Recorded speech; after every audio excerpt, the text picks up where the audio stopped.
Hello guys, I'm outside today. I hope you can enjoy all the noises of nature, and I apologize if they bug you, but I think they're beautiful. As you can tell, it's starting to become spring here, except for the neighbors because they have a really dead tree over there. Anyways, today these two games that we just watched were just fabulous. The way that Arsenal took on Bayern Munich and the way that Bayern Munich responded despite their form in the Bundesliga. Everybody thought that it was Arsenal and Arsenal are top of the Premier League, and almost in an arrogant way. If you actually listen to the pundits from England, and maybe even the ones local, but the way they just keep saying that the English teams are going to just demolish Bayern Munich and Real Madrid, two teams that have won more Champions League than both of these teams put together. Let's remember that Arsenal has never won one, and Manchester City just won one, despite all the money they put into it and the squads they have. Not to say that Real Madrid or Bayern Munich don't have good squads, but my point is that today was a good showing for English football, for them to humble up a little bit and understand that they need to actually acquire the pedigree that these teams have. The way Bayern Munich rolled into Arsenal home field and then just they held their own. They go home with a 2-2, which to me that puts them favorite. That puts them in the driving seat to actually make it to the semifinals. And on the other game, we have Real Madrid against Manchester City, who it was literally like a final. The way they played the game, it was beautiful. I coach at a small level, but I coach, and my goodness, as a coach, when a game is that back and forth, is hard. It's like takes you hard out of your chest. It drives you crazy because you have no control of the game. They hit you and you hit back, and then they hit you again and then you try to hit back, and it just absolutely drives everything out. And it just became an open game and a back and forth. But as neutrals, we have to appreciate that. And if you are a Manchester City fan or a Real Madrid fan, you probably just enjoyed the game, enjoyed the goals, enjoyed the fact that your team was able to respond when they were down, were able to go ahead, and then obviously we're probably bumped when they let it go. But you have to enjoy the fact that these teams were able to excuse me, to give us a proper final, because that game felt like an absolute final.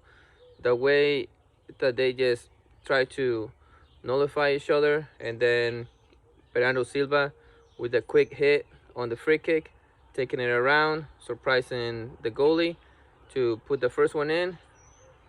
And then from there on, Camavinga with a deflected kick from Bernardo, if I'm not mistaken, it was from,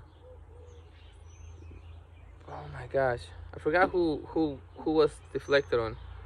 I want to say Diaz, but I may be wrong. And then it goes in, and then the Rodrigo goal, and then Foden, and then Guardiola, and to finish it up with that beautiful Valverde goal from the pass from Vinicius Jr. on the volley. That was absolutely beautiful. That was, to me, that was the best goal. The way the ball just loops and then he just hits it in at a perfect angle to be able to do that is amazing. It's just I don't know. I have no words. Oh, look at that. Sorry. Anyways, that was beautiful to see today. Now, what I didn't like from the game was the way, and I don't know if you agree with me on this. Let me know in the comments below. But the way that Bellingham has been so hyped up about his form, about his character, about all the good things that he does, and rightfully so, because he's a phenomenal player. But today I feel like, and no offense and no dig to to Manchester United fans, but it really looked like we were watching Bruno Fernandes because he complained about everything. Every little time he got touched, he went down, and he just. I'm surprised he actually didn't get a yellow card for dissent. I'm really surprised because he should have got a yellow card, at least one, because twice he actually went ballistic on the ref. You would say Foden done the same thing twice, but he actually done it more respectful than than what Bellingham did. Bellingham was just throwing his arms around and shrugging his shoulders and just acting like the ref is excuse me, is robbing them, and that was not the case. I don't feel. I feel like the ref did great at letting the game go instead of calling every time somebody went down. Because if you notice how many times players went down and calling for fouls, this game would have been a lot different. It would have been a different tempo than the beautiful game that we actually enjoyed if the ref would have been calling every foul every time this guys went down.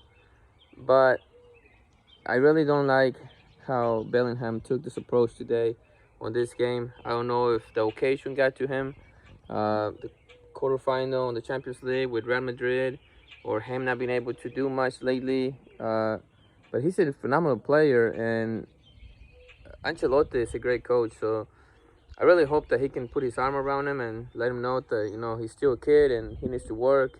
This is where also Luka Modric will probably come into picture, and Kroos, and just talk to him and get him to calm down and just play his game.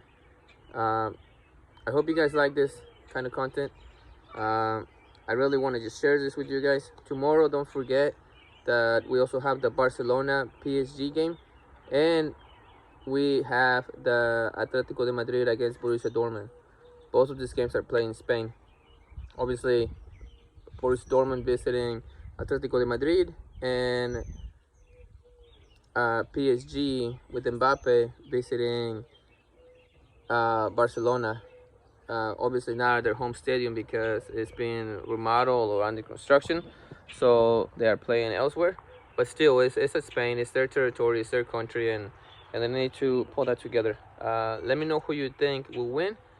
My prediction for that one is that I believe that PSG will actually beat Barcelona 2-1, and I think, believe it or not, Atletico Madrid are gonna beat Borussia Dortmund 3-1, 3-1 or 2-0. I feel like there is a 2-goal gap in between those two, especially at home, and Atletico Madrid need that advantage to be able to take away from home, because away from home they're horrendous. So I really hope they can do that for their sake, and I hope we can enjoy games like we did today. I don't think they're going to be as good as we watched today, but I think that PSG Barcelona is going to be a very open game because Barcelona like to play, and obviously Luis Enrique, former Barcelona coach himself and player, is actually trying to do the same at PSG, and having them play a more open football, but with organization that they did not used to have. Let me know what you think, and let me know who you think is going to win, and we'll see you guys tomorrow. Bye.